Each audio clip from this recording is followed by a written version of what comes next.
Nah, bismillahirrahmanirrahim. Assalamualaikum warahmatullahi wabarakatuh. Selamat siang, salam sejahtera.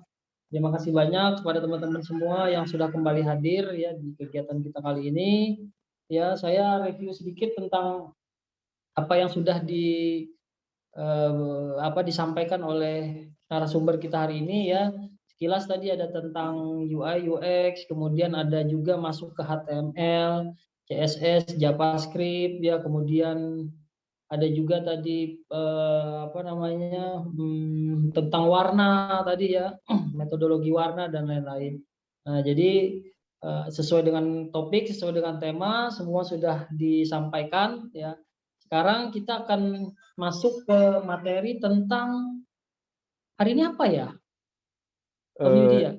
Terusannya ya, jadi saya gabung antara best practices debugging tadi ke dalam materi yang ini dari hulu ke hilir ini, Om. Jadi ada Oke, standarisasi di dalam gitu. siap siap. Oke, siap. Tidak menunggu waktu yang lama, terima kasih banyak, sekali lagi kepada Mas Yudi, silahkan dimulai. Waktu dan tempat dipersilakan. Oke, makasih Pak Roy. Selamat datang Mas Bayu, Mas Imam, Bu Elianti, Bu Falaha, dan Mas Andi. Saya Yudi, tadi mungkin ada yang belum ikut sesi sebelumnya. Saya lanjut saja.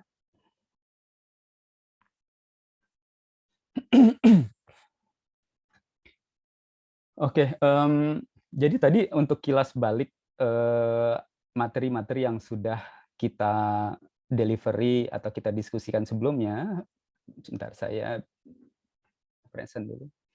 Tadi kita sudah membahas dari awal itu UI dan UX design, terus karena ini adalah pengetahuan yang fundamental buat seorang front end developer ya. Jadi kita harus tahu UI dan UX itu bedanya apa, cara prosesnya gimana.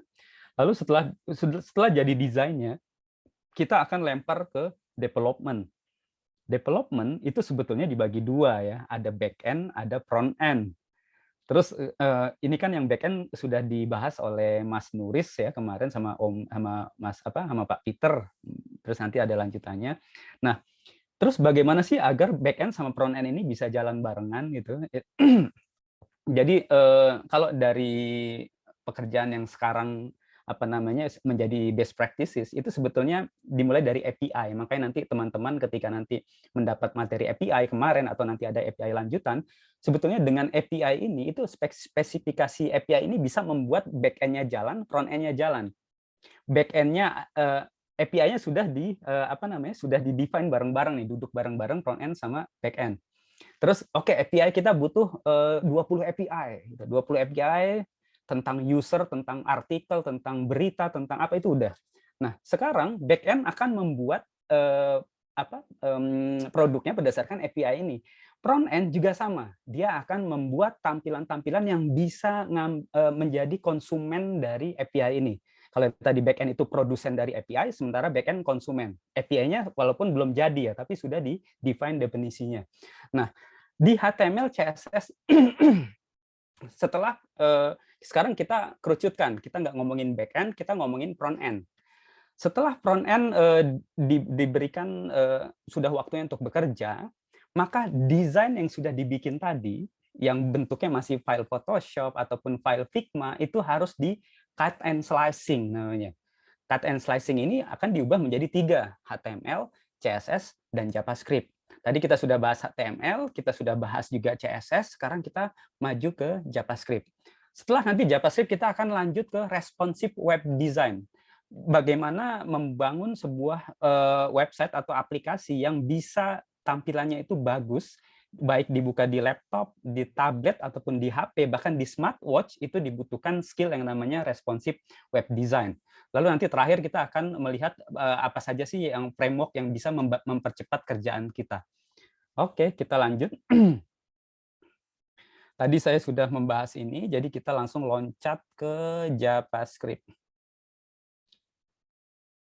Bentar ya, di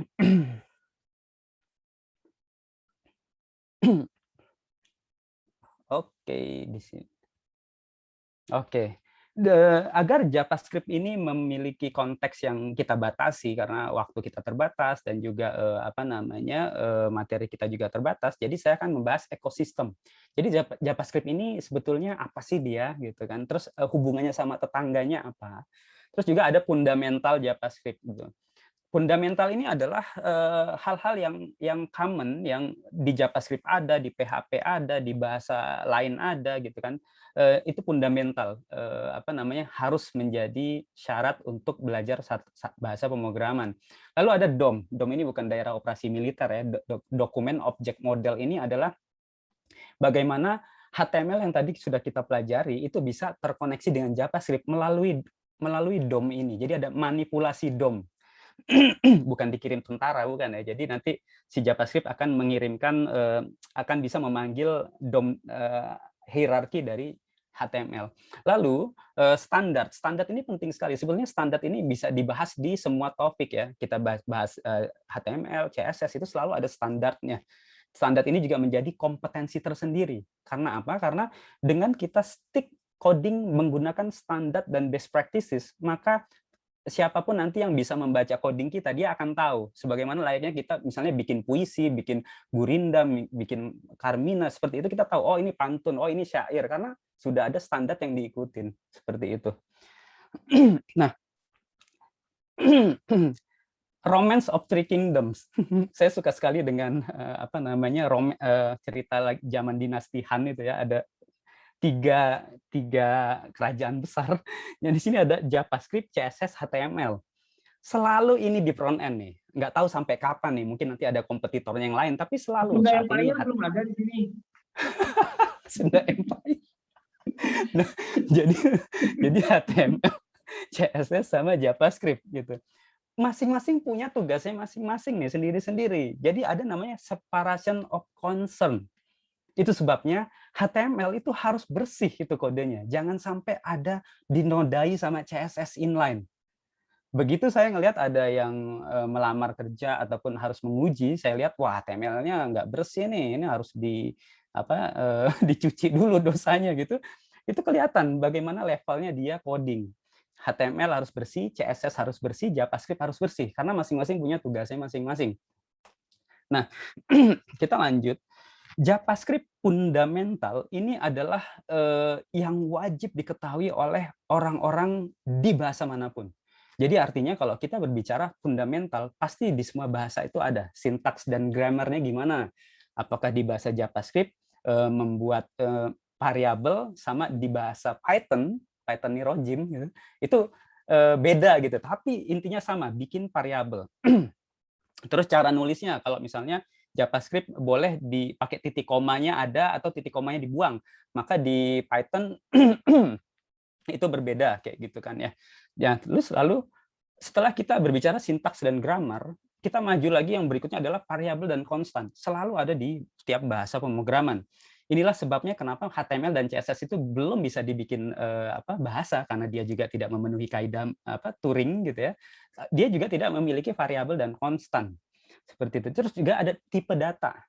Tipe data itu kan ada primitif, terus juga ada modern gitu ya. Primitif itu ada integer, terus juga ada string, terus juga ada null, terus boolean gitu ya. Itu boolean itu tipe data yang paling sering dibully itu, bully. Nah, terus ada juga tipe data objek gitu, yang array itu masuk nanti ke struktur data, array, tree, stack, queue gitu. Lalu ada operator.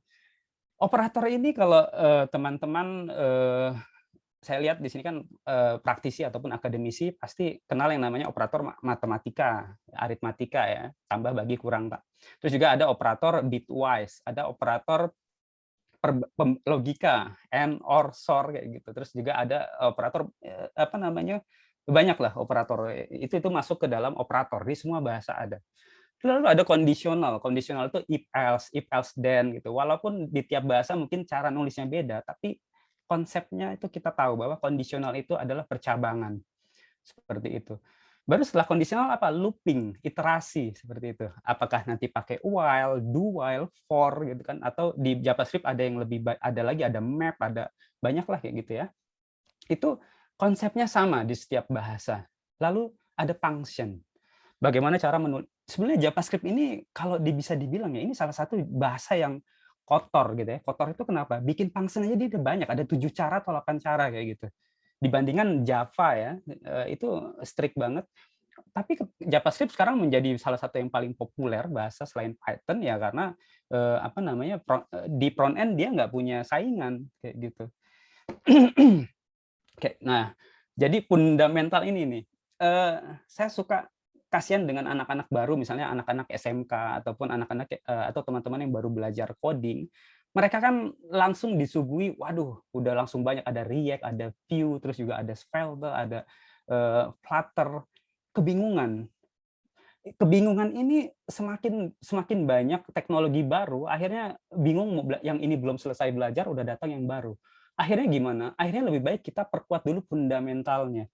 Fundamental di setiap bahasa itu sama. Mau versinya gonta-ganti, terus juga ada yang lebih baru lagi, itu selalu fundamentalnya sama. Jadi mendingan kita perkuat saja fundamental buat yang beginner, buat yang baru-baru, baru biarkan nanti mereka memilih spesialisasi apa yang di atasnya.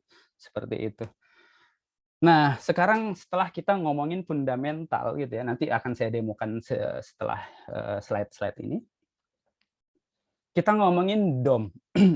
Sebetulnya DOM ini yang membuat JavaScript ini powerful untuk bisa menjadi front end apa namanya front end framework gitu ya.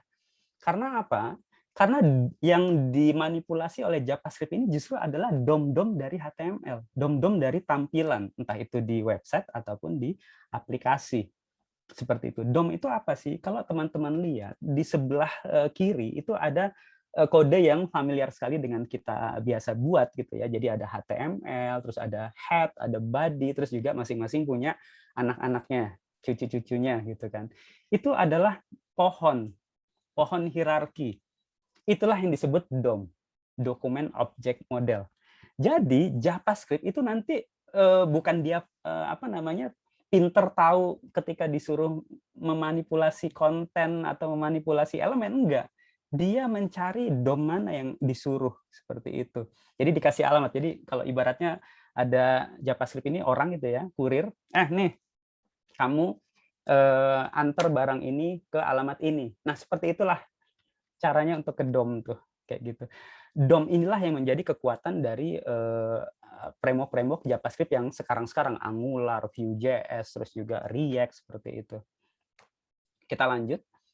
Untuk DOM sendiri yang tadinya mungkin kita ngelihatnya secara sederhana gitu ya, cuman head, body, terus juga ada elemen-elemen halaman apa namanya tag HTML yang lain. Sebetulnya DOM itu lebih dalam lagi, itu bisa apa namanya lebih banyak lagi yang bisa dieksplor. Contohnya di gambar ini, dokumen objek model yang paling utama di atas itu adalah window. Jadi window ini kita bisa memanipulasi browser kita. Browser kita suruh nanti hilang yang toolbar atasnya, terus juga atau hilang nggak bisa diklik, ditutup segala macam, itu ada di window tuh. Dan hanya JavaScript yang bisa memanipulasi dari DOM. Untuk saat ini ya, belum tentu nanti yang apa akan ada kompetitornya. Baru setelah window turun lagi, window ini punya anak-anaknya lagi, itu ada self, terus ada document. Document ini dia bisa memanipulasi konten-konten yang di website kita tuh. Jadi dengan dokumen ini kita bisa ngambil apa namanya apapun elemen si HTML-nya. Mau ngambil head-nya, mau ngambil alamat CSS-nya, mau ngambil apa namanya seluruhnya gitu kan. Inilah yang dipakai. Bahkan kalau teman-teman pernah lihat scraping misalnya ya kita bikin satu kode apa namanya seperangkat kode gini untuk mengcapture misalnya data naik turun apa namanya asmara bulan ini. Oh, enggak ya, naik turun saham misalnya gitu ya. Naik turun saham diambil di satu website misalnya yang BCA ataupun website yang lain, itu yang disasar DOM-nya. Kalau website yang kita tuju itu DOM-nya berubah, maka kita nggak akan dapat lagi nih. Jadi kita cek lagi, oh ternyata dia ID sama kelasnya berubah. Kita tulis lagi biar si bot robot kita ini bisa ngambil ke scraping website yang dituju. Itu di dokumen. Terus ada frames, ada location. Dengan location ini kita bisa memanipulasi redirect ke tempat lain gitu kan. Terus atau kita juga bisa ketika kita klik satu button, kita injek dengan location bisa ke tempat lain. Itu luar biasa powerful-nya DOM ini. Terus juga history. Jadi teman-teman kalau misalnya kita masuk ke satu aplikasi atau website, kan kita kalau back ke sebelumnya itu kan pasti pakai tombol back ya, bawaannya si browser.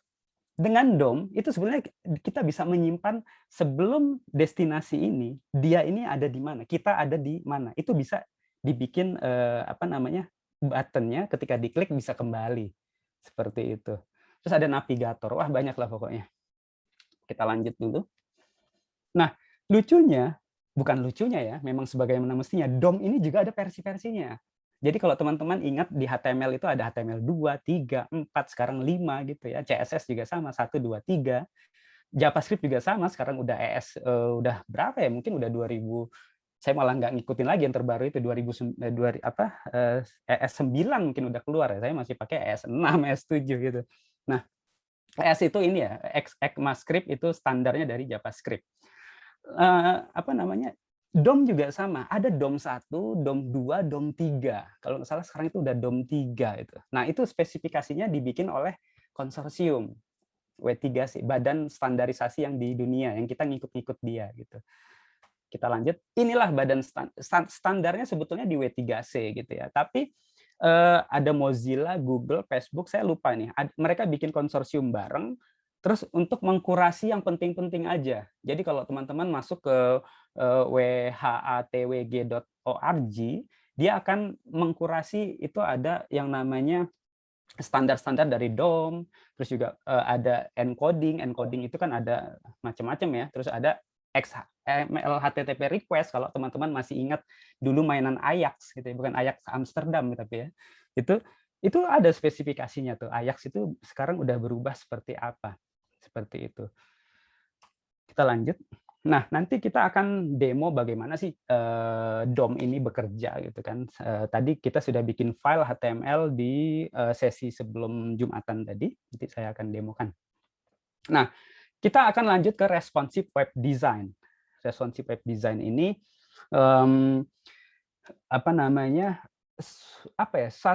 sekarang itu satu mandatory. Karena apa? Karena kalau teman-teman menaruh script analitik di websitenya gitu atau misalnya di aplikasinya, kan kalau kita punya sosial media, punya Google punya website itu kita bisa lihat siapa saja yang berkunjung. Terus juga mereka berkunjung berapa lama. Setelah berkunjung mereka ngapain aja behavior-nya. Itu semuanya ada di analitik. Salah satu statistika yang memang udah nggak bisa kita nafikan lagi bahwa traffic paling banyak itu biasanya datang dari mobile, tablet, apalagi karena sekarang pandemi dan kita udah menjadi society digital nomad gitu, digital nomad society. Artinya kita sambil mobile pun kita bisa melakukan aktivitas apapun gitu kan. Nah, jadi responsive web design itu adalah mandatory. Jadi kalau teman-teman yang masih memiliki website yang ketika dibuka di tablet ataupun di HP itu masih belum responsif, jadi artinya itu rugi besar. Ruginya apa? Bisa yang mau beli produk yang kita jual itu nanti jadi males gitu kan. Terus kita dilihat jadi tidak kompeten, kok websitenya begini sih gitu kan. Terus juga kita bisa mendapatkan traffic yang turun. Di dunia digital marketing, traffic is money. Untuk mendapatkan uang, pemasukan ataupun famous gitu ya, itu harus ada traffic. Responsive web design andilnya besar untuk mendulang traffic. Karena apa? Karena robotnya Google itu juga sekarang memperingkat ranking website itu berdasarkan responsif atau tidaknya. Seperti itu. Kita lanjut. Agar responsive web design ini memiliki konteks yang terbatas ya, biar kita juga waktunya karena terbatas, jadi saya membagi 5 nih. Jadi pendekatan bagaimana sih cara membuat responsive web design, terus viewport. Viewport ini apa sih? Karena saya sempat mention ini waktu pas kita ngomongin HTML, nanti akan saya ulang lagi. Terus ada breakpoint. Breakpoint ini adalah setiap device yang kita pakai memiliki dimensi. Misalnya untuk untuk HP berapa, untuk tablet berapa gitu kan, untuk laptop, untuk layar besar berapa, itu namanya breakpoint. Nanti apa hubungannya sama responsive web design, nanti akan saya lebih elaborasi lagi. Lalu ada media query. Setelah kita tahu breakpoint tadi, maka kita butuh media query ini di CSS-nya. Jadi tadi kalau kita sudah tahu tentang CSS, ya saya berasumsi Bapak dan Ibu sudah tahu CSS, mudah-mudahan, karena saya lihat background-nya praktisi ataupun akademisi IT ya. Terus kita akan ngambil contoh responsive image itu gimana. Nah, ada beberapa pendekatan yang dilakukan ketika kita mau membuat satu aplikasi atau website itu agar responsif, agar mudah, agar indah dibuka di device manapun. Dulu disebutnya adaptive web design, AWD. Kalau teman-teman masih ingat, dulu kita punya banyak melihat website yang depannya M. Misalnya m-klikbca.com, m-facebook.com gitu kan. Nah itu adalah biasanya pakai adaptif. Adaptif ini adalah mereka membuat dua desain yang terpisah. Jadi bikin websitenya desainnya seperti ini, nanti untuk mobile-nya seperti ini, seperti itu. Adaptif namanya. Jadi nulisnya itu harus dibikin sebanyak mungkin yang kita inginkan. Misalnya, oh kita butuh untuk dibuka di laptop, dibuka di tablet, dibuka di HP. Bikin 3 jadinya. Makanya sekarang mulai ditinggalkan adaptive web design. Sekarang zamannya responsive web design atau RWD. Yang ini kita menulis sekali gitu ya, menulis sekali, tapi nanti bisa dibuka di macam-macam device. Karena CSS-nya menyesuaikan sendiri. Jadi bedanya itu. Lalu pertanyaannya adalah, Mas, kalau misalnya saya sudah punya website, gimana caranya saya bikin biar web responsif? Karena saya dulu bikinnya lagi zaman dulu, lagi zaman kuda masih jerawatan, belum ada itu terminologi RWD gitu kan. Nah, caranya adalah itu ada 2 pendekatan. Pendekatan yang pertama namanya degradation gracefully. Jadi artinya ya sudah, yang sudah ada websitenya udah jadi gitu ya, pelan-pelan aja di-convert nanti dibuka untuk di tablet ataupun untuk di mobile, ditambahin di sambil jalan. Sebaliknya, kalau pakai pendekatan progressive enhancement, itu adalah kita membangunnya dari yang kecil dulu, mobile first dibilangnya. Jadi ketika teman-teman sebagai front end developer, ya udah bikin kodenya, bikin desainnya itu justru malah ke HP dulu ketimbang nanti ke laptop, seperti itu. Dan sekarang trennya itu lebih banyak yang mobile first. Ya karena tadi traffic terbesar ternyata dari mobile. Jadi kita bisa rugi kalau nggak membuat pendekatan dengan mobile first, seperti itu. Kita lanjut. Dalam responsive web design itu dibutuhkan yang namanya viewport. Viewport ini cuma sebaris doang gitu, kode yang kita taruh di head di HTML kita.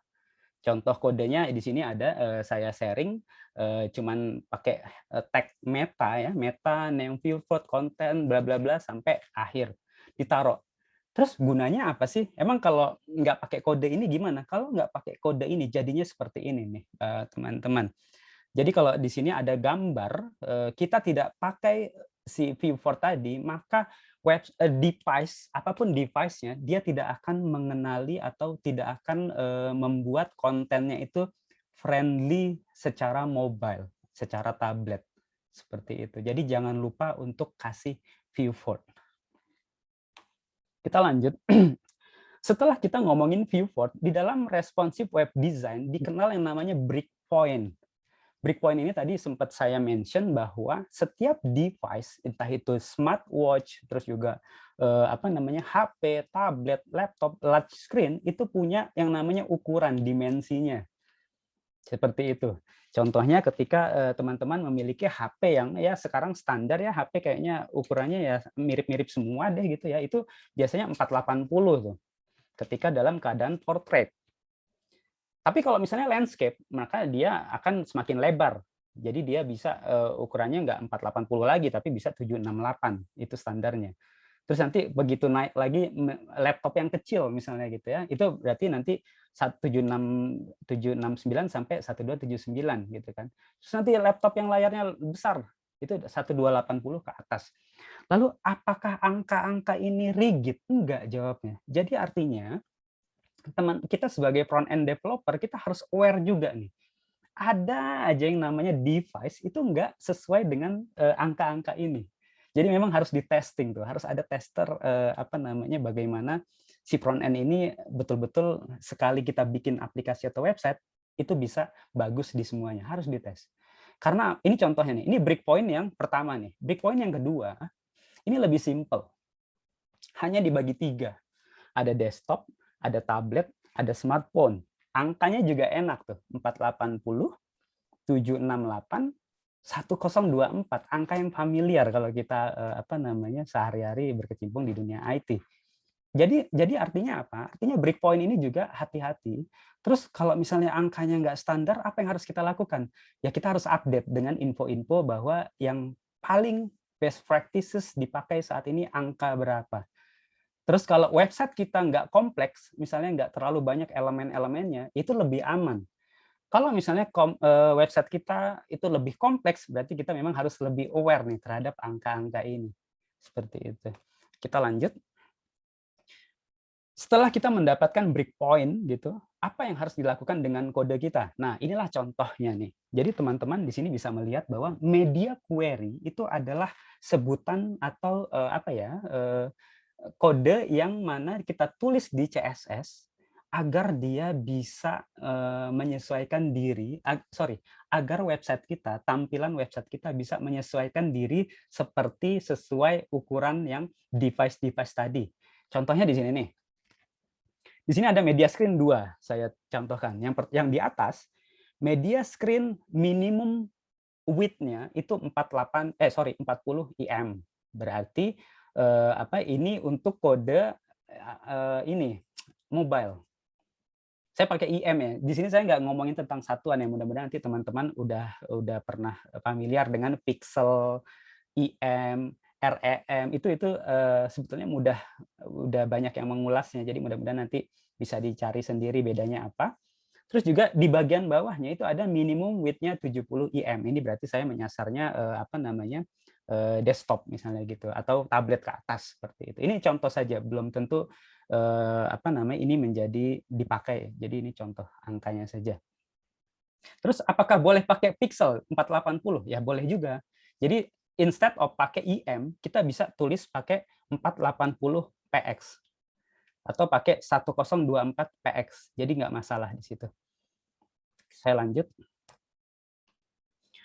Nah, media query ini adalah membuat layout dari website kita menjadi responsif. Tapi selain layout, kan hal lain juga harus dibuat responsif. Contohnya adalah image, video, terus juga font size. Itu bisa. Jadi kita nggak melulu ngomongin layout nih, tapi juga komponen-komponen di dalamnya itu harus dibikin responsif. Ini adalah salah satu trik untuk membuat image kita itu responsif. Kita kasih aja di CSS-nya max width 100%, displaynya block seperti itu. Maka nanti image kita akan responsif, begitu dikecilin dia ikut ngecil gitu, digedein dia ikut gede gitu. Seperti itu. Tapi di sini ada yang kurang. Coba teman-teman bayangkan deh, kita punya image dengan ukuran besar. Taruhlah kita karena nggak bisa dikecilin lagi ya, misalnya ada situasi ternyata 1 mega dong. Walaupun ini bad practice ya, jangan pernah naruh image 1 mega di website gitu ya. Bahkan 100 kilo aja mungkin sekarang masih bisa dikecilin lagi nih. Nah, 1 mega ini walaupun kita bikin responsif, bukan berarti ukurannya kecil ya. Bukan berarti file size-nya kecil. Tetap 1 mega. Jadi sebetulnya responsif ini hanya visualisasinya saja. Karena dengan bantuan kode-kode tertentu kita juga bisa bikin responsifnya nggak hanya ukurannya, tapi juga size-nya. Tapi itu nggak kita bahas sekarang karena akan lebih dalam lagi. Nah, tadi kita sudah ngomongin JavaScript, terus juga kita udah ngomongin responsive web design.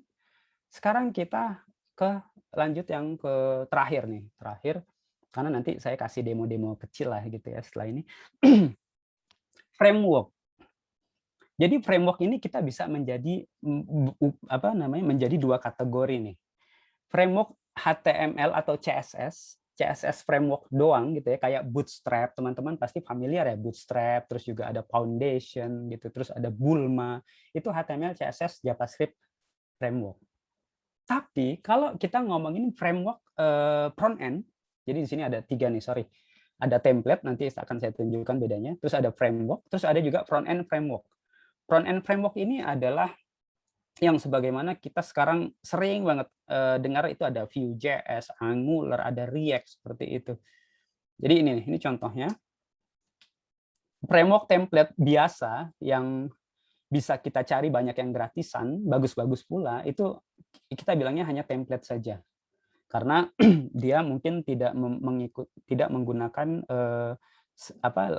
library yang kayak Bootstrap karena bikin sendiri seperti itu. Ini kita bilang template. Nanti saya tunjukkan. Terus yang berikutnya adalah framework. Kalau tadi template, ini framework. Bedanya adalah kalau framework dia lebih detail lagi, lebih banyak lagi komponen-komponen yang bisa kita pakai. Jadi kalau teman-teman udah familiar dengan Bootstrap, ternyata dia nggak sendirian, ada Foundation. Bahkan saking bosannya sama Bootstrap, ada teman-teman saya tuh, aduh malas Bootstrap, udahlah yang lain asal jangan Bootstrap, udah cobain Foundation, cobain Materialize gitu ya. Terus juga cobain Semantic UI gitu. Ya ini kalau yang Bapak Ibu dari Unsut ya, bukan UI berarti ya, Semantic Unsut. Nggak bercanda ini saya. Terus juga ada Bulma. Bulma ini bukan yang di Dragon Ball ya, tapi Bulma ini apa namanya, nama framework juga. Banyak. Terus ada Tailwind. Tailwind ini sekarang lagi populer banget nih. Entah kenapa saya memang make Tailwind, tapi saya kurang serk gitu ya. Mungkin nanti kedepannya saya bisa serk. Nggak serknya apa? Tailwind membuat HTML saya jadi kotor. Karena saya pengen HTML saya bersih gitu. Nggak ternoda banyak-banyak. Tapi ya mau nggak mau karena itu jadi paling populer dan paling dipakai di banyak, ya udah saya pakai gitu kan. Nah, oke, seperti itu. Terus nah ini yang ekosistem. Sorry, saya ini salah judulnya ya. Ini harusnya front end framework, front end framework. Jadi sekarang itu kan kita udah familiar banget dengan terminologi React, Angular, Vue.js gitu ya. Itu adalah front end framework yang populer saat ini. Tapi ternyata seiring waktu, seiring tahun, itu banyak kompetitornya yang keren-keren juga tuh. Jadi ketika kita ngomongin front end framework, itu kita bisa ketemu yang namanya Svelte, terus ada juga Preact, terus ada Ember gitu kan. Ini Ember sebetulnya udah lama ya, tapi sekarang dia berevolusi lagi tuh karena udah paling tua dulu, dia nggak mau kalah nih Ember. Saya lucunya ya, jadi teman-teman ketika yang kita berkutat menjadi front end developer, kita akan dibingungkan sekali, pilihannya banyak banget.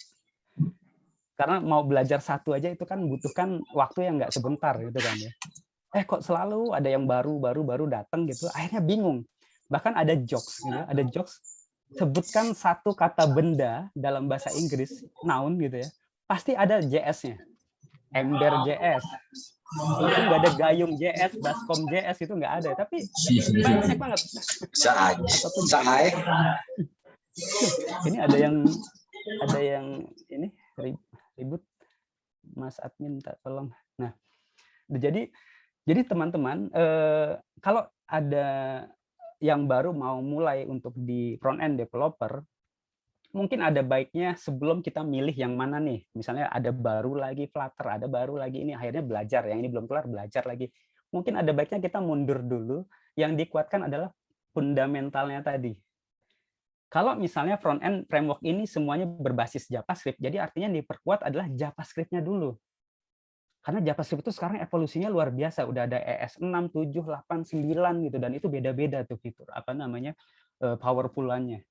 Terus kalau misalnya tapi JavaScript sendiri kan berevolusi. Ya udah, berarti yang diperkuat adalah fundamentalnya dulu. Tadi ngomongin function, looping, operator, udah itu dikuatin aja. Karena kalau foundation-nya udah kuat, fundamentalnya udah kuat, atasnya mau gonta-ganti, kan dulu Angular datang, ternyata Angularnya kalah sama React. Ternyata sekarang ada Vue.js, nanti ada Flutter lagi. Wah, nggak habis-habis gitu. Jadi mendingan udah kuatin aja JavaScript-nya, kuatin aja fundamentalnya. Nanti atasnya mau gonta-ganti ya kita lebih aman gitu kan. Ya mudah-mudahan begitu ya. Tapi ya ketika kebutuhan untuk belajar salah satu teknologi, ya mau nggak mau kita harus milih nih yang mana gitu. Nah terus setelah framework ini kita membahas tentang roadmap. Jadi sorry, minum dulu.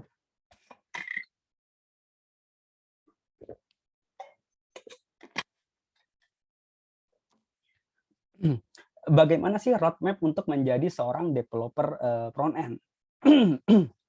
Karena apa namanya, sekarang yang dulunya front end itu apa ya, mudah pilihannya, kita tinggal pilih PHP atau pilih Python, pilih Ruby, terus depannya tinggal pakai HTML, CSS. Ternyata sekarang pilihannya banyak. Bahkan yang saya tulis ini mungkin hanya sedikit dari banyaknya. Seperti itu. Jadi kita perlu roadmap. Nah, roadmap ini banyak, teman-teman. Jadi ini familiar pasti yang suka browsing gitu ya. Ada roadmap front end developer. Ada roadmap back end developer, DevOps developer. Detil banget. Bahkan ketika saya melihat, buset ini banyak amat yang harus dipelajarin gitu kan. Ada blok-bloknya kiri dan kanan. Bahkan belajar satu bloknya aja mungkin itu ngabisin berbulan-bulan. Ya gitu. Terus belum selesai belajar udah ada diganti yang baru. Apa nggak stres gitu kan? Kita jadi hype driven development. Begitu ada yang baru kita langsung ikutan hiperaktif gitu. Wah, ikutan. Terus udah diganti, ya udah meluangkan waktu berbulan-bulan belajar, tiba-tiba ada yang lebih bagus kayak gitu kan. Jadi kita harus milah-milah. Milah-milah mana sih yang memang worth it untuk dipelajari, mana yang paling fundamental untuk dipelajari. Ketika nanti ini hype doang nih, tapi banyak yang bilang bagus, belum tentu dipakai terus kan. Kayak banyaklah hal-hal yang hype-nya luar biasa, tapi sekarang udah mulai nggak dipakai lagi kayak gitu. Nah akhirnya kita bisa memilih roadmap mana yang cocok buat kita sendiri. Jadi apakah teman-teman nanti berangkat dari praktisi, apakah dari akademisi, itu beda-beda jalannya. Bedanya apa? Kalau praktisi itu dia lebih praktikal karena mungkin pengalaman sehari-harinya kerja di satu company yang memang sedang membuat produk. Tapi kalau akademisi itu dia lebih kepada teoritis dan which is ini dua-duanya bagus. Karena saya ingat apa namanya, pembimbing saya bilang bahwa mata uang di dalam dunia akademisi adalah publikasi. Jadi teman-teman yang berangkat dari akademisi ya mau nggak mau teorinya harus kuat. Jangan sampai kita praktikalnya kita karena sehari-hari nggak membuat gitu ya. Ya kita bisa melakukannya dari sisi teoritisnya. Bagaimana arsitekturnya gitu. Bagaimana membuat analitiknya. Karena teman-teman praktisi mungkin concern-nya nggak di situ. Seperti itu. Atau hybrid. Jadi saya lihat di sini ada Bapak Ibu yang dosen gitu kan, tapi juga sebagai praktisi atau sebaliknya praktisi tapi juga mengajar. Ya mungkin itu puzzle-nya lebih utuh ya, jadi lebih komprehensif gitu. Jadi ketika kita nanti mau memilih mana roadmap-nya, jangan silau, jangan takut duluan ketika yang ditulis kok ini luar biasa banyak gitu ya. Cara saya untuk melihat roadmap yang cocok buat saya biasanya buka website-website online courses yang terkenal, misalnya Coursera, EDX, Udacity gitu ya. Terus saya lihat, oh ternyata Harvard ataupun Stanford itu punya silabus yang seperti ini gitu ya. Ternyata begitu saya buka Google atau punya silabus sendiri, kok dia beda ya silabus yang dibikin oleh Harvard sama silabus yang dibikin oleh Google. Concern-nya berbeda, ya udah ikutin aja dua-duanya seperti itu. Jadi kita dapat teorinya kuat, terus juga praktikalnya kuat seperti itu. Itu namanya hybrid. Nah, sebetulnya slide ini sampai di sini saja. Jadi saya akan memberikan demo-demo tadi yang sudah saya bilang singkat-singkat saja karena dengan waktu yang terbatas tentu kita nggak bisa bikin satu produk jadi gitu ya. Jadi mudah-mudahan dengan konsep ini, dengan diskusi yang saya barusan sharing ini bukan berarti itu yang menjadi ideal, bukan berarti itu yang menjadi standar dan best practices-nya. Karena ini berdasarkan pengalaman saya, belum tentu teman-teman menganggap ini benar atau baik, itu belum tentu. Jadi mudah-mudahan bisa saling memperkaya saja. Nah, sekarang saya akan membuat demonya saya akan mundur dulu. Kita akan mainan tadi dari JavaScript. Nah, ini DOM. DOM ini adalah fundamental, knowledge yang sangat fundamental. Jadi kalau misalnya dari sisi akademisi, ketika kita tidak banyak untuk membuat produk seperti praktisi, maka kita bisa melihat bermain di DOM ini saja. Ini bisa jadi publikasi yang bagus sebetulnya. DOM ini. Kita coba ya. Mari kita coba.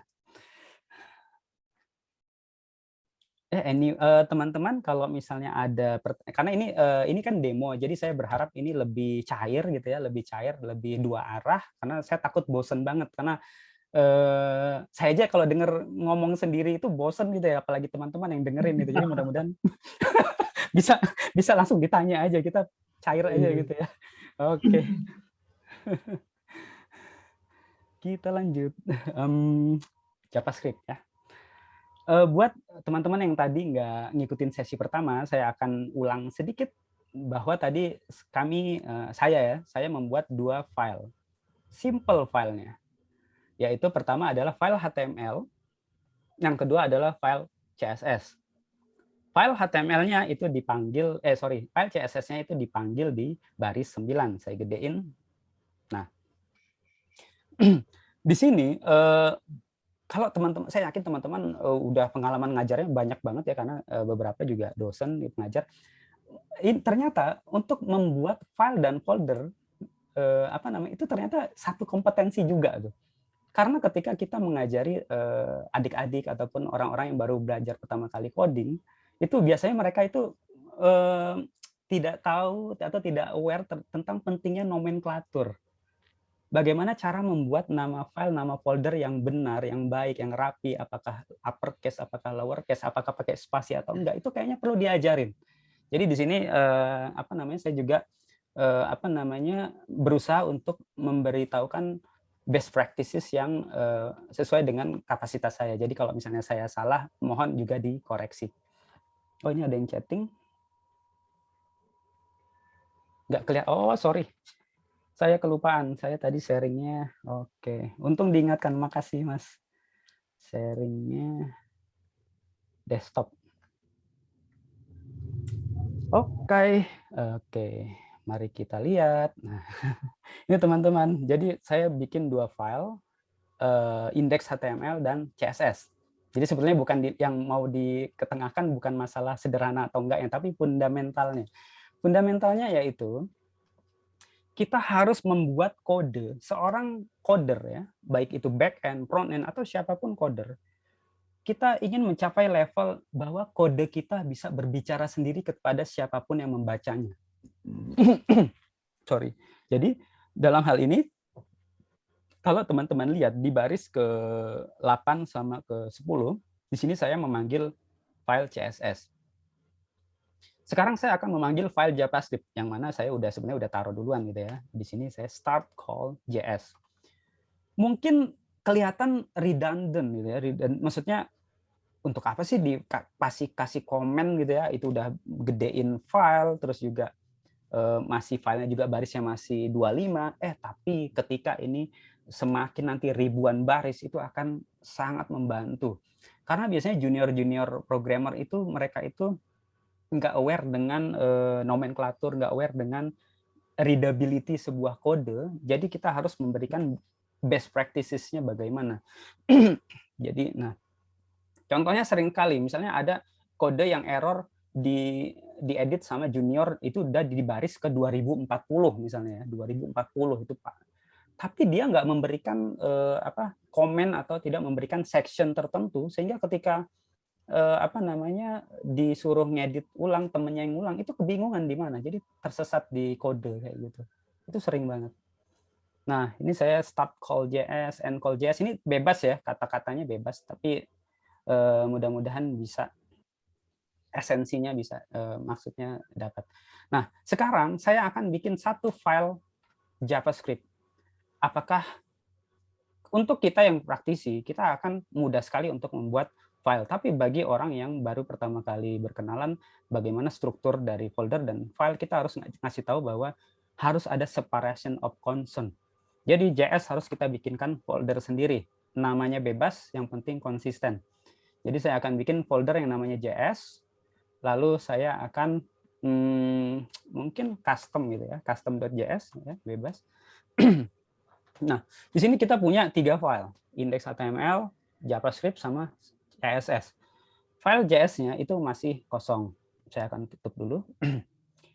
Lalu, saya akan coba untuk membuat kode di file JavaScript-nya ini.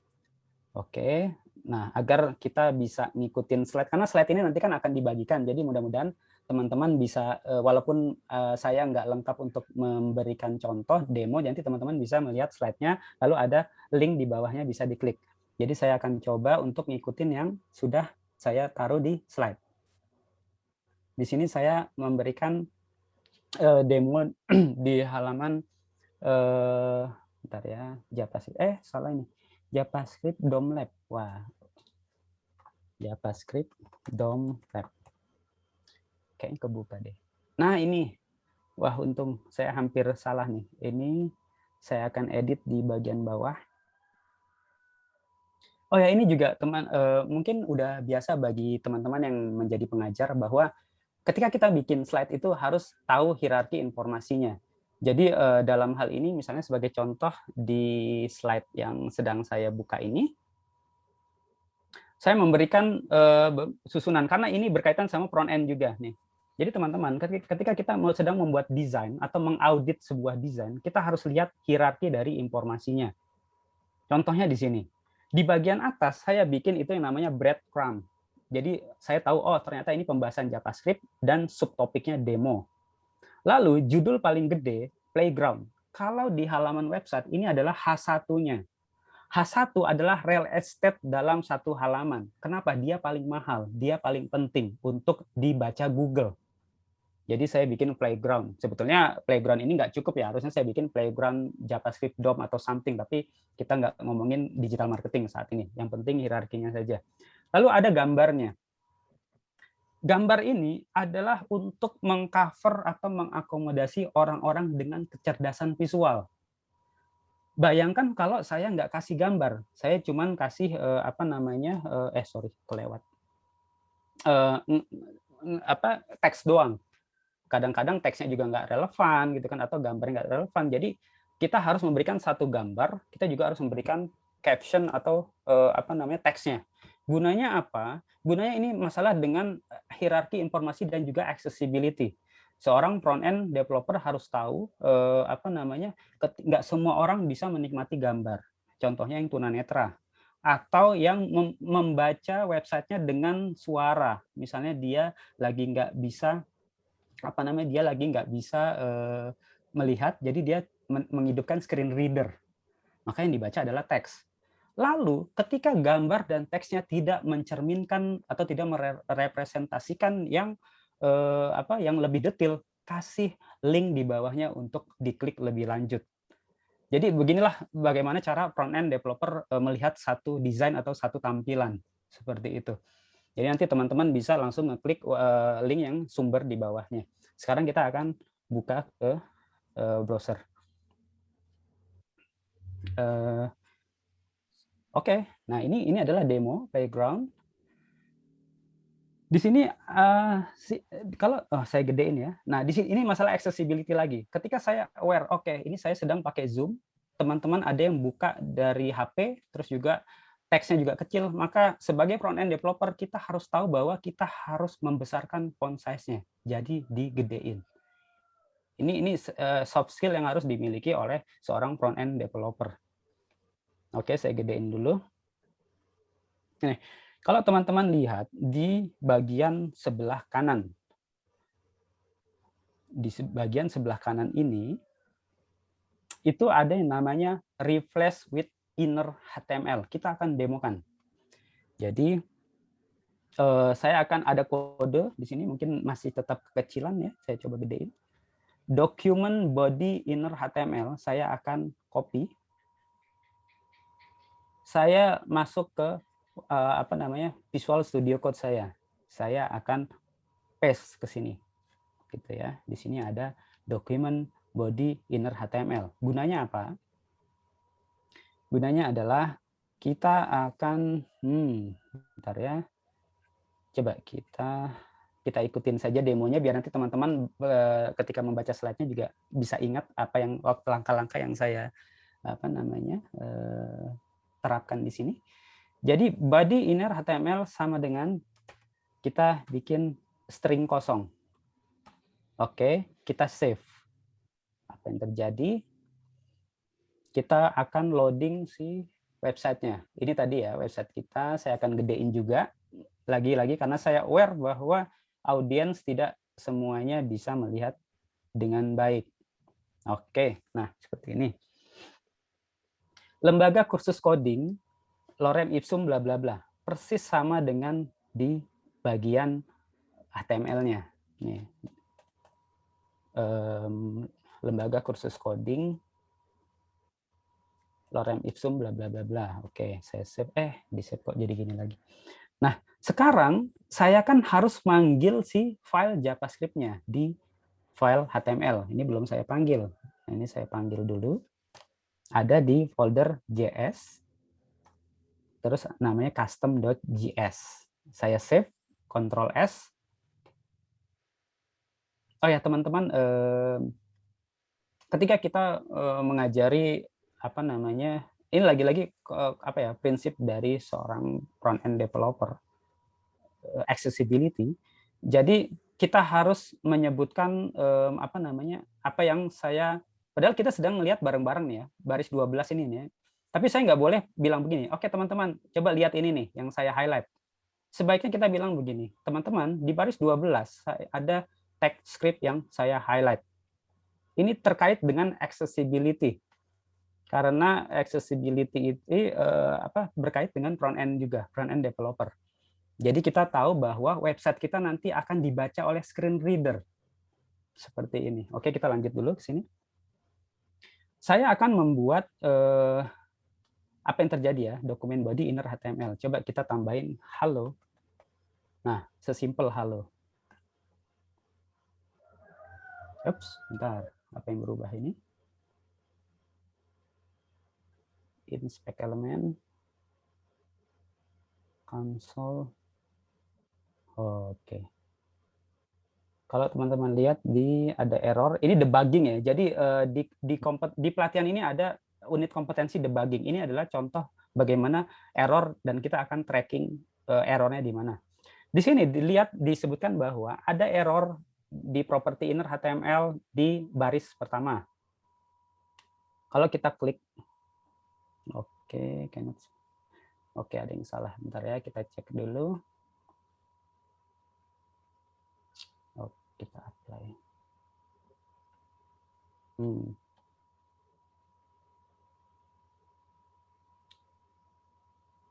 Replace part of document inside the body HTML directly. Oke.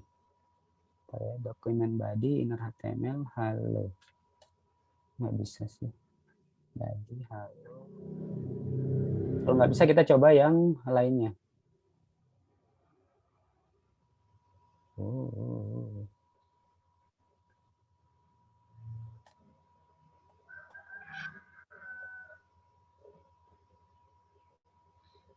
Oke deh, kita coba yang lainnya dulu ya. Saya kok jadi malah kelupaan kenapa cara. Kita coba di bawahnya deh, maaf ya. Nah ini kita coba dulu. Coba ya yang remove an element, expand. Oh gini saja, gini saya tahu. Nih misalnya di H1 kita akan kasih ID. Di sini kita kasih nama misalnya judul. Terus di P-nya kita kasih ID. Saya pengen mendemokan bagaimana kita bisa menembak DOM-nya ya. Ini adalah judul, terus di sini adalah isi gitu ya. Oke, saya udah punya 2 ID nih, yang satu judul, yang satu isi. Sekarang saya ingin mengambil menembak judul ini saya ganti dengan kata-kata yang lain. Ini saya hapus dulu. Ini sama seperti ketika coding di CSS dan juga di coding di HTML, maka biasakan untuk membuat komen. Jadi mungkin ini akan terlihat redundant ya, tapi ini best practices yang akan sangat membantu kita dan juga siapapun yang membaca kode kita. Saya akan membuat create variable.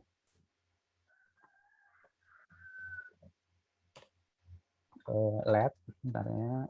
Ini adalah cara untuk membuat variabel di JavaScript. Jadi saya akan ini let ini adalah deklarasi dari variabel. Terus juga bebas yang namanya, misalnya ambil judul. Terus sama dengan document get element. Nah, get element by ID. Oke. Tadi ID-nya apa? ID-nya adalah judul. Oke. Nah, kode yang barusan saya buat itu adalah saya membuat variabel dengan ambil judul yang berisi saya suruh document get element by ID itu adalah mengambil yang ada di file HTML saya, ID yang judul. Coba kita lihat konsol. Apa itu konsol log? Nanti saya akan beritahu. Sekarang kita akan tampilkan ambil judul itu apa sih? Nah, ini. Nah, ini ada 3 baris ya. Yang pertama komen, yang kedua ngambil judul, yang ketiga konsol log. Coba kita lihat di ini. Kita refresh. Kok nol? Bentar. Document get element by ID judul. Benar kan? Kenapa? Salah. Nah ini nih kalau lagi biasa kerjaan sehari-hari, tapi kalau lagi ngajarin malah error. Ini keselin banget. Document get element by ID judul. Udah benar kan? Ini coba deh bentar ya. Alert. Tes. Oke, saya refresh dulu. Ini bisa tesnya ada.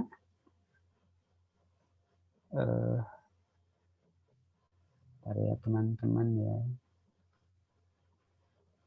Dokumen by ID. Kenapa ini ada yang komen? Jangan grogi Om Yudi. Iya nih Om Pak Mualim, saya grogi sampai kampung Melayu nih. Itu grogol ya. Oke deh, kita akan debugging, bukan debugging ya, sebetulnya ini lupa ya, dokumen get element by ID.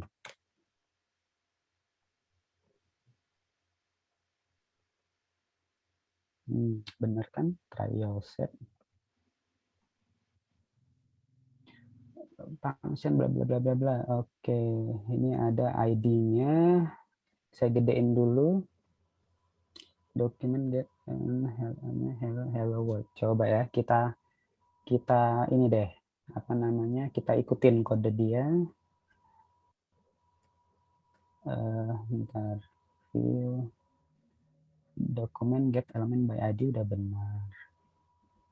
Terus demonya sudah benar, judulnya sudah benar. Coba kita tambah inner HTML. Oke deh.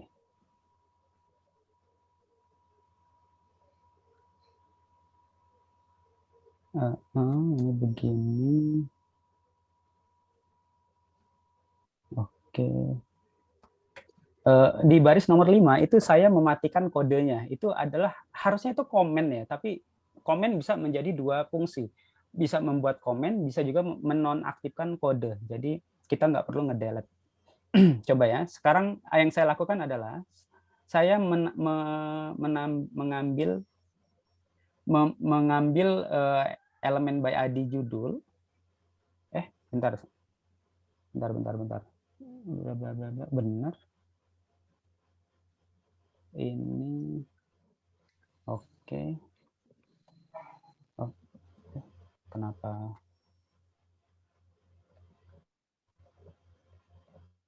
Bentar ya teman-teman ya. Oke, kita coba. Dokumen get element by ID judul, kita tambahin hello world.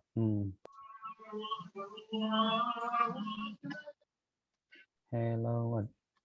Kenapa ya?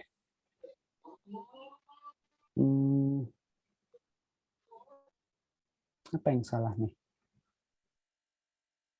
Dokumen ini benar hello world. Cannot set property null of null. Dokumen get element by ID-nya kok null ya? Ini nggak keambil nih berarti. ID-nya sudah, H1 sudah, custom JS-nya sudah.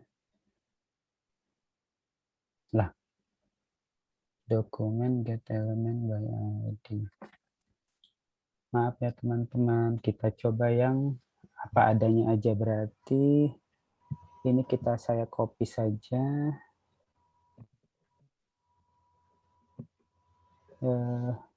Oke, saya paste ke sini. Kita ikutin yang W3 School ya. Berarti ada paragraf ID demo, klik the button, my function, oke. Terus functionnya saya akan ini juga, apa namanya, ambil.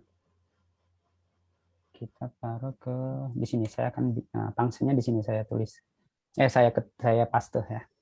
Di sini hello world kedua gitu untuk membedakan. Coba sekarang mari kita coba.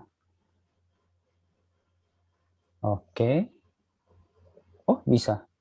Jadi tadi errornya apa? Maaf ya, nanti mungkin saya akan cari tahu deh kenapa. Biasanya simple gara-gara saya nervous begini jadi semuanya blank gitu. Oke. Ketawa lagi. Maaf ya. Jadi gini. Jadi yang pengen saya apa namanya demokan adalah teman-teman bahwa DOM itu manipulasinya itu yang menjadi powerful-nya dari React, terus juga Vue.js, terus juga Angular dan lain-lainnya. Jadi disitulah manipulasinya, kekuatan sebenarnya seperti itu. Nah, sekarang kita demo yang lainnya karena tadi, aduh, itu gagal ya. Mudah-mudahan teman-teman nggak bosan. Kita lanjut aja. Oke, nah sekarang kita mau demo tentang responsive web design. Responsive web design ini saya akan mencoba untuk membuat, ini kan kita tampilnya di website, di laptop, versi laptop ya. Gimana kalau nanti kita bikin ini menjadi tablet ataupun menjadi mobile? Harus berubah, itu tujuannya.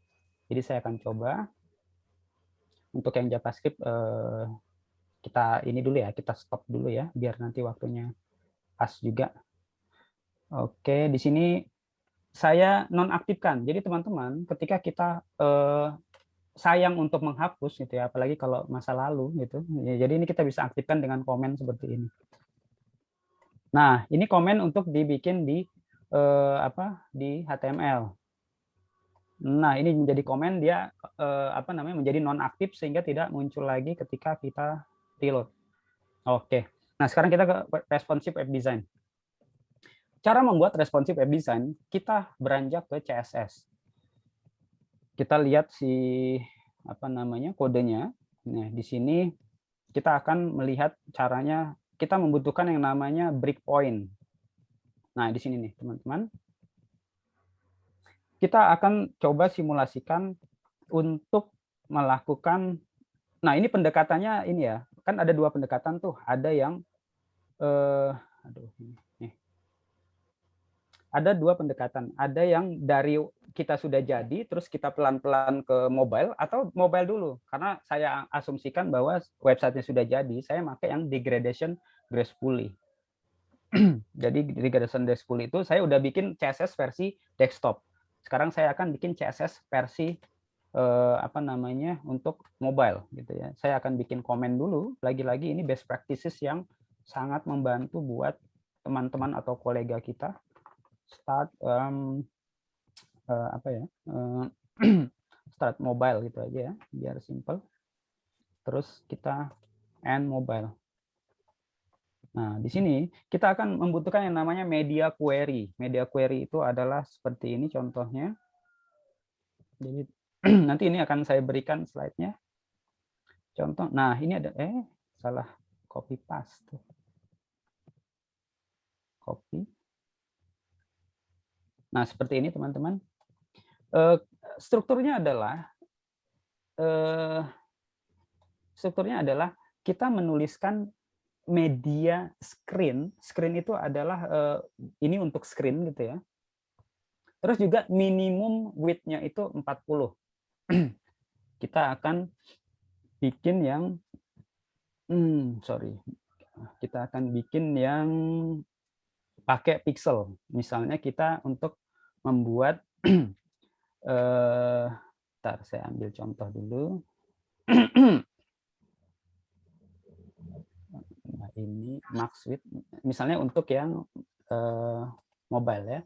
Misalnya 480 pixel. Nah, jadi kode yang di dalam sini akan diimplementasikan oleh si CSS ketika nanti screen-nya itu di bawah 480. Coba kita akan ambil yang kode sudah di atas.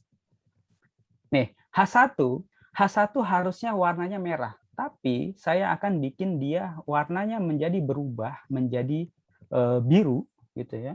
Nah, saya paste apa adanya as is.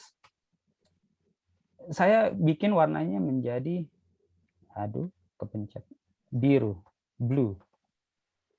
Oh ya, lagi teman-teman, sebetulnya ini bukan best practices ya. Harusnya warna itu pakai kode ya, bukan ditulis seperti ini. Tapi ini untuk simplifikasi saja.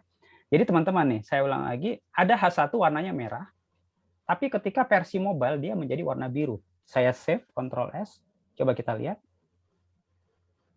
Di sini tetap warna merah. Lalu, bagaimana cara mensimulasikan ini menjadi mobile? Teman-teman pasti sudah familiar, kita klik kanan, ada inspect element. Inspect element di bagian kiri itu ada yang namanya simulasi. Nah, ini saya coba pindah dulu. Nah, ini teman-teman. Jadi saya mensimulasikan ini dibuka di iPhone misalnya ya, di iPhone X tuh warna biru. Di iPhone Pixel warna biru. Saya gedein dulu. Nah, seperti ini. Nah, inilah gunanya si responsive media query. Lalu kalau saya kembalikan ini menjadi desktop, ininya berarti saya matikan ya. Nah, ini dia masih menganggapnya desktop. Saya mati. Tuh, warna merah lagi. Seperti ini. Coba saya kecil. Nah, ini teman-teman. Atau simple dikecilin aja nih, dikecilin. Tuh, dia berubah sendiri tuh. Media query ini dipakai nggak hanya untuk satu aturan saja. Kita bisa menulis semua di sini. Misalnya paragrafnya juga ditaruh di dalamnya sama. Jadi dengan satu media query kita bisa naruh kode-kode yang banyak karena dia biar dibungkus sama satu media query untuk mobile saja. Ini dibikin juga untuk si tablet, terus juga untuk large screen kalau memang butuh ya. Biasanya sih 3 aja ya, desktop itu udah termasuk large screen lah. Terus tablet, terus juga mobile seperti itu. Nah, untuk misalnya untuk si paragraf nggak perlu diketikin semua ya, kalau kita nggak butuh margin sama padding. Misalnya kita membutuhkan dia hanya color-nya saja yang berubah. Paragraf misalnya kita ubah menjadi warna yellow, bukan oranye gitu ya. Maka dengan satu media query dia bisa melingkupi banyak. Coba kita refresh terus kita kecilin. Tuh, seperti ini. Nah, jadi demo, sorry saya sebentar-sebentar demonya karena memang biar tercakup semua. Jadi tadi kita sudah demo JavaScript yang tadi gagal gitu ya, saya malu jadinya.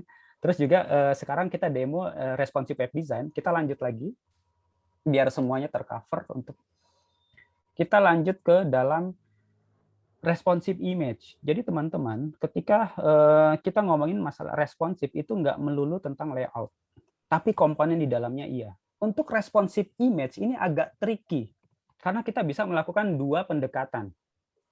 Pendekatan pertama itu adalah dimensinya yang mengecil ketika kita buka di website ataupun di HP. Pendekatan kedua nggak hanya dimensinya tapi juga file size-nya. Jadi itu sebabnya responsive image ini di cover sendiri nih. Dia topik yang penting karena ini berkaitan sama performance. Jadi kalau teman-teman punya website, terus loadingnya lama, terus juga image-nya gede-gede, itu akan menurunkan traffic. Dengan turunnya traffic berarti turun yang beli kalau kita menjual sesuatu, dan itu kerugian besar. Jadi performa itu adalah penting untuk bagi seorang front-end developer. Bagaimana cara menghitung performa? Kita bisa menggunakan Google PageSpeed. Saya juga yakin pasti pada familiar Google PageSpeed. Coba ya kita kok nggak kebuka?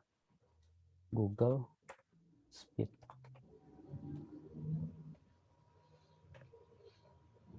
Oke, di sini ada Google PageSpeed gitu ya. Kita akan tes Nah, di sini ada website.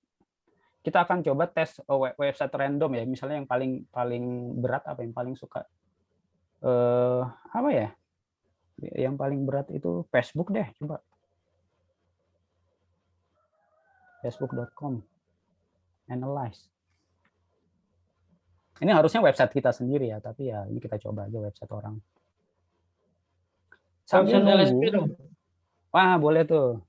Kita cancel ya. Ini website LSP. lspdigital.id. Nah, PageSpeed ini hanya satu dari buatan Google. Biasanya saya lebih senang itu ada namanya GTmetrix. Jadi dia bisa menggabungkan antara Yahoo, Google, dan lain-lain ya. GTmetrix. Coba. Sambil kita nunggu. Oh, belum ya. LSP Digital. Nah, ini. Ada banyak ya, jadi teman-teman silakan pakai yang memang nyamannya saja. lspdigital.id. Nah, mari kita tunggu. Aduh, ini baterai saya udah mau habis nih, bentar. Ya di website itu gambarnya besar-besar Om Yudi. Nah, kemarin, itu Om. Iya. Makanya gitu. akses itu habis bandwidth. Waduh, benar tuh. Nah, ini nih Om Roy. Jadi teman-teman, ini adalah contoh kita ini mengaudit ya, bukan untuk ngejelek-jelekin website orang ini. Enggak benar, website. Emang udah tahu kita dari lama. Oh gitu, baik-baik. Iya. Iya Om Roy. Nah, jadi teman-teman di sini diperlihatkan apa saja yang menjadi frustasi bukan frustasi menjadi bottleneck dari websitenya kenapa lama. Ya. Kita bisa melakukan optimasi dari pelan-pelan ya di sini. Biasanya itu bisa enable text compression, terus juga bisa size image. Wah, ini juga nih size image-nya. Iya, betul. Oh iya benar nih, ada. Kalau dia image yang bukan perlu detailnya gitu ya, kita bukan mengupload sebuah hasil fotografi, baiknya itu 100 kilo ke bawah gitu Om. 100 ke bawah ya. Iya, kecil mungkin. Terus kalau teman-teman pernah aware dengan Photoshop ketika kita nge-save. Ketika kita nge-save pakai Photoshop ataupun Illustrator atau apapun yang sekarang sedang booming gitu ya, itu ada opsinya nih. Sebuah gambar kita harus tahu kapan dia pakai PNG, JPG, sama GIF. Warnanya kekayaannya beda-beda. Lalu kalau misalnya kita pakai JPG, itu ada juga pilihannya, apakah mau pakai progresif atau enggak. Progresif itu apa sih? Progresif itu adalah ketika kita simpan sebuah gambar di checklist progresifnya, maka dia akan fragmen-fragmen yang di-downloadnya. Jadi gambar kita ini ketika di-download nggak hanya satu langsung di-download gitu, tapi terfragmentasi. Kalau PNG, gitu ya. Betul kayak puzzle. Kalau PNG dia ada namanya interlace. Kalau tadi JPG sama PNG beda. Terus ada GIF. GIF kalau misalnya sekarang kan lagi musim gambar bergerak gitu ya. Gambar bergerak pakai GIF itu luar biasa besar. Kalau misalnya gambarnya durasinya panjang, itu hati-hati juga. Mendingan pakai animasi aja kayak gitu, atau itu tuh banyak performanya seperti itu. Seorang front-end developer ini udah jadi mainan yang wajib ini. Kita harus bisa mengaudit performa seperti ini. Terus, nah ini GTmetrix. Selain pakai Google Speed, kita juga pakai namanya Yahoo Slow. Jadi sini bisa kelihatan bahwa performanya mana saja yang bisa kita benerin satu persatu. Terus juga strukturnya apakah nanti. Nah, terus dia juga memberikan ranking nih. Kalau yang high ini berarti kita harus cepat-cepat untuk benerinnya. Jangan sampai yang enggak yang low ini sih ntar juga nggak masalah gitu ya, tapi yang seperti ini. Nah, oke. Nah, kita lanjut dulu biar tercover dulu semuanya. Setelah kita melakukan responsive image, kita melakukan yang namanya framework gitu ya. Karena kemarin sudah diajarin oleh Mas Nuris, terus juga Om Peter gitu ya, bahwa back end-nya udah diajarin nih. Front end-nya apa dong yang dari pelajaran kita hari ini gitu ya. Jadi teman-teman di sini bisa melakukan memilih dua pendekatan. Pertama, cari template yang bagus. Untuk mencari template ini sebetulnya buat orang yang nggak perlu dengan desain yang unik. Biasanya ketika kita di company yang produknya nggak boleh pakai template, kita harus ngedesain dan harus cut slicing. Jadi, nah untuk misalnya ternyata tempat kita bekerja nggak memerlukan harus desain unik, ya udah cari aja template, banyak yang bagus-bagus gratis pula gitu. Atau pakai framework. Framework itu CSS framework, misalnya Bootstrap, Foundation, ataupun material design, material UI kayak gitu ya, material unsut. Gitu. Jadi kalau untuk front end yang nomor 3 ini saya pikir bukan tercover di pelatihan ini, karena ini pelatihan yang besar juga di front end framework. Belajar Vue, React sama Angular itu nggak cukup untuk cuman berapa jam saja seperti itu. Nah, saya akan contohkan bagaimana kita menemukan template atau framework. Kata kunci sangat penting, tapi kalau kata kunci untuk mendapatkan ini framework gratis, template gratis mudah ya. Kita tinggal free HTML5 template. Seperti ini. Saya gedein. Nah, ini si HTML5app.net ini pasti nomor 1 nih. Dia luar biasa SEO-nya nih. Saya nggak tahu kenapa belum ada yang ngalahin dia. Nah, kita buka dulu. Nah, jadi teman-teman ketika mau bikin e-commerce atau mau bikin web edukasi atau mau bikin web personal, pilihlah template yang mendekati, yang bisa mengakomodir kebutuhan kita. Jadi kalau misalnya pilih yang kita pengen websitenya untuk jualan e-commerce, tapi sebenarnya kita milih template yang untuk bikin blog, itu akan effortnya lebih besar untuk memodifnya. Jadi usahakan untuk mencari yang elemen-elemennya kira-kira bisa kita modif dengan cepat dan dengan lebih mudah seperti itu. Ini adalah template ya. Kalau kita lihat misalnya salah satu kita klik. Di sini hati-hati, biasanya ada copyright-nya. Kita boleh pakai template free, tapi cantumkan nama pembuat, misalnya begitu ya, udah dicantumkan saja. Tapi ada juga yang terserah nih, nggak usah cantumin, mau dibikin komersil juga silakan, itu juga ada yang begitu. Nah, ini kita bisa download langsung, terus nanti akan bisa kita modif sebagaimana yang kita butuhkan. Ini kalau template. Tapi kalau kita pengen yang framework, berarti kan CSS framework ya kata kuncinya. CSS framework. Bentar ya. Coba kita lihat. Mari kita lihat. Ada banyak ya. Tailwind itu lagi booming banget. Kita cek yang Foundation lah, karena Bootstrap udah terlalu mainstream ya. Foundation. Nah, ini juga ada Foundation. Nah, ini framework ini beda sama template yang tadi. Karena dengan framework ini kita bisa lebih banyak bereksplorasi. Bentar, ini kok salah. Foundation framework. CSS. Oke. Nah, ini. Jadi silakan dicoba saja mana yang lebih nyaman. Kadang-kadang kan desainer sama developer itu ada egonya yang orang lain mungkin nggak ini akan heran, kenapa nggak mau pakai teknologi kenapa nggak mau pakai React, malas udah banyak yang pakai gitu kan, kenapa nggak mau pakai ini, malas lah. Jadi silakan cari sendiri, tapi hati-hati kalau kita berkolaborasi, jadi artinya memang ini harus duduk bareng itu back end, front end ataupun QA itu kita duduk bareng. Kalau kita sekarang pakai frameworknya Foundation, gimana yang lainnya?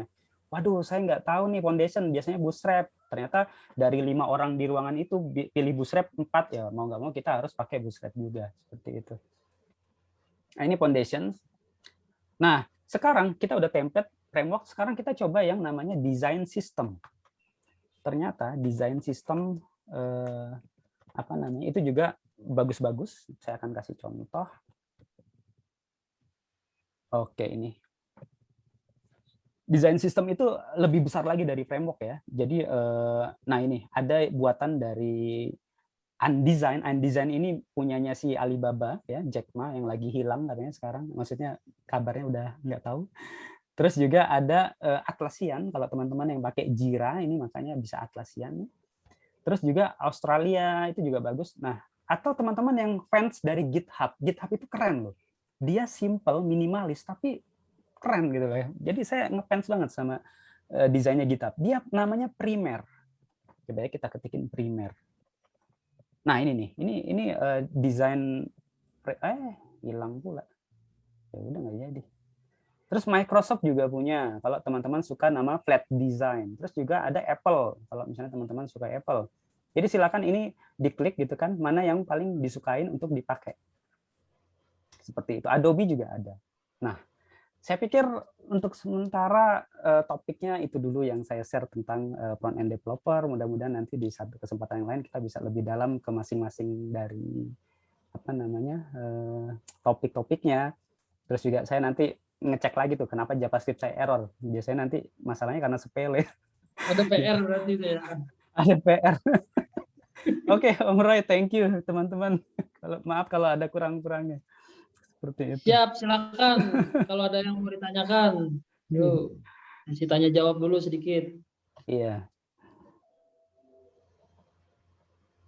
Mantap Pak katanya. Wes, ya. Jadi teman-teman semua, kalau saya kan kebetulan ya sebenarnya bukan programmer murni lah ya.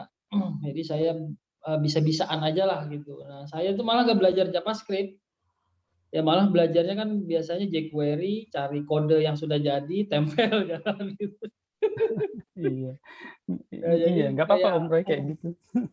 kayak Om Yudi ini memang benar-benar engineer ya kalau ya, jadi ada mungkin tipe-tipe yang orang yang memahami betul ya filosofinya, kemudian basicnya seperti apa, jadi mengembangkannya pun juga mudah.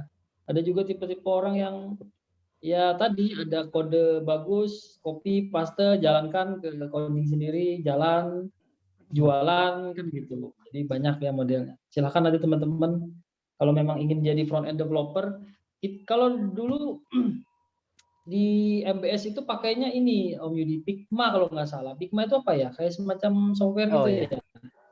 Jadi kalau kita dulu pakai Illustrator atau pakai Photoshop gitu ya, sekarang itu mulai Ya. ditinggalkan karena berat Om. Karena kan hidup udah berat gitu, ngapain kita pakai software Ya. yang berat-berat lagi. Nah sekarang kita pakai Figma. Ya, makanya saya dulu dijelunya sama Figma gitu. Ini Pak, contoh desainnya Pak gitu. Wah, bagus juga saya bilang karena sudah ada apa namanya interaktif gitu. Kita bisa klik, bisa menghasilkan Iya betul. apa gitu. Iya betul itu Om. Jadi ini contohnya Figma nih. Jadi kayak Masuknya apa Figma ini? Tools atau apa gitu? tools, dia satu genre sama Adobe Photoshop atau Adobe XD kalau misalnya Om Roy pernah dengar tuh. Dia untuk prototyping tuh Om. Tapi untuk prototyping ini ternyata lebih lebih prototyping bisa, desain bisa karena dia ringan kayak gitu. Jadi sekarang saya udah nggak pernah nyentuh Photoshop saya lagi tuh, Illustrator apalagi. Kita pakai Figma aja. Nah Figma ini kompetitornya namanya Adobe XD, gratis. Tapi kelebihannya Figma adalah dia bisa online Om. Jadi ketika kita ngerjakan online, orang lain tinggal kita kasih linknya saja. Kalau Adobe XD itu kan diinstal lokal gitu kan. Dulu. Iya, seperti itu. Ya. Berarti teman-teman yang ingin masuk ke ranah atau bidang UI UX developer ini sebenarnya toolsnya sudah sangat modern ya, sudah sangat tersedia dalam bentuk apapun sudah ada ya, yang mudah banyak, yang sulit juga banyak gitu ya. Nah, mungkin saya yang nanya nih Om Yudi, ada nggak bayangan ke depan itu tren UI UX itu akan arahnya kemana gitu? Mungkin misalkan ya ada bayangan apa gitu kira-kira 5-10 tahun yang akan datang, teknologi apa kira-kira yang akan berkembang ya terutama di UI UX ini? Iya. Sebenarnya itu pertanyaan susah itu Om Bright. Karena saya nggak tahu si UI UX ini SEO-nya apa, wetonnya apa. Nanti saya bisa terawang tuh di Oh, ketik asmaranya rek aja. gimana gitu kan. Ketik rek pasti weton aja. Saya harus tahu dulu dia SEO-nya ayam jago, unsurnya logam atau api gitu kan ya. Jadi ya susah. Tapi sejauh apakah ini ada ya. hubungannya misalkan dengan data science gitu ke depannya kan Oh, I see. artificial intelligence kan. Saya dulu pernah Iya. saya pernah jokes dulu sama teman-teman, saya bilang nanti itu 20 tahun 50 tahun akan datang mungkin membuat aplikasi itu tinggal ngomong doang, tolong buatin aplikasi rumah sakit gitu. Jadi Oh, itu sudah kejadian Om. Jadi kemarin ada di timeline saya lewat gitu ya. Udah jadi. Bikin kode udah. misalnya create itu machine learning gitu ya. Itu masuknya ke machine learning karena Ya. apa ya, itu waduh, itu saya belum menjamah ke sana gitu Om. Ya, Jadi ya. jawabannya belum tahu sih Om. Yang UX saja gitu ya. UX ini kan terminologi yang baru kita kenal berapa tahun belakangan gitu ya. Mungkin kedepannya itu akan diganti terminologi lain gitu karena dulu UX itu nggak dikenal seperti itu. Jadi ya saya interaksi juga manusia nggak dan tahu tuh. komputer itu ya. Iya benar, interaksi manusia dengan makhluk lain gitu. Iya. Apalagi nih teman-teman. Ayo monggo teman-teman. Ya, ini jadi Om Yudi ini spesial ya, kita minta buat ngajar karena memang beliau ini di samping best practice-nya itu sudah oke, dan beliau juga punya kemampuan untuk menyampaikan materi yang bagus gitu loh. Jadi ya saya sih sering mengikuti ya pelatihan-pelatihan gitu. Ya banyak dari teman-teman itu ngajar metodologinya itu kurang menarik saya bilang, terutama dari user interface ini, user experience-nya ini ya. Tadi bagaimana ada saran juga bagaimana dalam kita membuat slide, presentasi ya, bagaimana kita dalam memahami karakter dari audiens ya, ada audiens yang keterbatasan dari sisi visual, ada yang dari pendengaran dan lain-lain. Itu sebagai presenter yang bagus ya, sebagai UI developer yang bagus, tentunya kita harus punya sense yang bagus ya. Oke, ada yang mau ditanyakan nih? Silakan, Pak Mawardi, Pak Mualim. Pak Mawardi ikut juga. Bye. Aduh, Halo? kayaknya sudah cukup. Soalnya mohon maaf, habis saya Sudah 10 menit cukup? lagi tuh harus kuliah tuh. Kalau boleh. Ya sudah, oke lah. Teman-teman semua, terima kasih banyak atas partisipasinya hari ini. Yang mau nomor teleponnya Om Yudi ya, mungkin ada yang mau ditanyakan lebih detail gitu, mungkin ada yang mau didiskusikan, boleh nanti japri ke saya, itu saya akan berikan, nggak apa-apa ya Om Yudi ya, kalau ada yang mau ya. Telepati Ya, juga boleh. Ya. Baik, terima kasih banyak teman-teman semuanya. Sampai jumpa lagi di kesempatan berikutnya besok ya, dengan materi yang akan dibawakan oleh Bu Falaha terkait dokumentasi sistem. Oke, apa tuh? Bu Falaha ini dosen pembimbing saya, teman-teman. Oh ya. Oke, siap. Ya, jadi terima kasih banyak teman-teman semua. Sekali lagi, semoga sehat selalu, salam sukses ya. Makasih Om Yudi, teman-teman semua. Saya akhiri, wabillahi taufiq wal hidayah. Assalamualaikum warahmatullahi wabarakatuh. Saya end meetingnya ya semua. Mari.